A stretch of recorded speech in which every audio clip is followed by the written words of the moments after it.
বিসমিল্লাহির রহমানির রহিম। কাজী নজরুল ইসলামকে আমরা সবাই তো বিদ্রোহী কবি হিসাবেই চিনি, তাই না? কিন্তু তার এই পরিচয়ের আড়ালে এমন কিছু গল্প লুকিয়ে আছে যা শুনলে আপনারা সত্যিই অবাক হবেন। চলুন আজ সেই অজানা নজরুলকে আবিষ্কার করা যাক। চলুন শুরু করা যাক একটা প্রশ্ন দিয়ে। প্রশ্নটা শুনতে খুব সহজ মনে হলেও এর উত্তরটা কিন্তু বেশ চমকপ্রদ, আর এই উত্তরের মধ্যেই লুকিয়ে আছে তার উত্তরাধিকারের একটা বড় গল্প। বিশ্বাস করতে হয়তো একটু কষ্ট হবে, কিন্তু তারিখটা হলো 2 জানুয়ারি 2025 সাল। বহু দশক ধরে সাধারণ মানুষের দাবির পর অবশেষে এই সরকারি স্বীকৃতি আসে। তবে এই সম্মানটা তিনি শুধু কবিতার জন্য পাননি, এর পেছনে ছিল তার কলমের আরেক রূপ, নির্ভীক সাংবাদিকতা। চলুন এবার সেই পরিচয়টা খুব কাছ থেকে দেখি। ব্যাপারটা কত দ্রুত ঘটেছিল দেখুন। 1922 সালের আগস্টে তিনি ধূমকেতু পত্রিকা বের করলেন, যেখানে ভারতের পূর্ণ স্বাধীনতার ডাক দেওয়া হয়েছিল। আর মাত্র কয়েক মাসের মধ্যেই নভেম্বরে একটা কবিতার জন্য তাকে কুমিল্লা থেকে গ্রেপ্তার করা হলো। বাংলায় তিনিই প্রথম সাংবাদিক যাকে লেখার জন্য জেলে যেতে হলো। তবে আদালতে দাঁড়িয়ে তিনি একটুও দমে যাননি, বরং তিনি যে জবানবন্দি দিয়েছিলেন তার নিজেই একটা অমর সাহিত্যকর্ম হয়ে গিয়েছে। এই কথাগুলো থেকে বোঝা যায় নিজের সত্যের পথে তিনি কতটা অবিচল ছিলেন।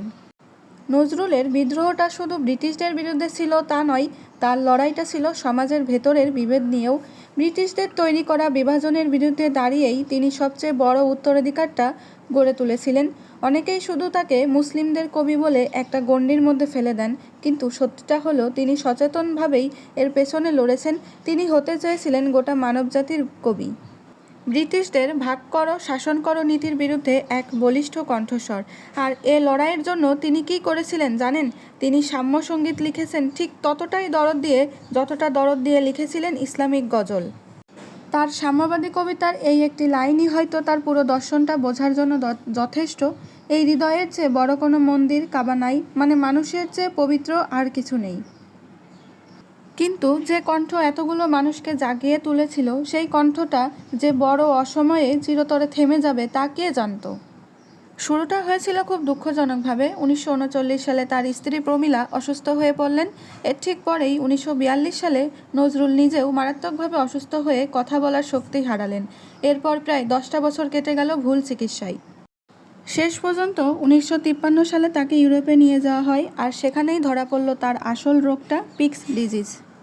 এটা এমন এক বিরল স্নায়ুরোগ যার কোনো চিকিৎসা ছিল না। ভাবুন একবার, মাত্র 43 বছর বয়সে বাংলা সাহিত্যের এত বড় একজন প্রতিভাবানের কলম আর কণ্ঠ দুটোই থেমে গেল। তিনি এরপরও 34 বছর বেঁচে ছিলেন, কিন্তু একদম নির্বাক অবস্থায়। কিন্তু তার কণ্ঠ থেমে গেলেও তার কাজ কিন্তু এতটুকুও শক্তি হারায়নি। তো কী রেখে গেছেন তিনি আমাদের জন্য?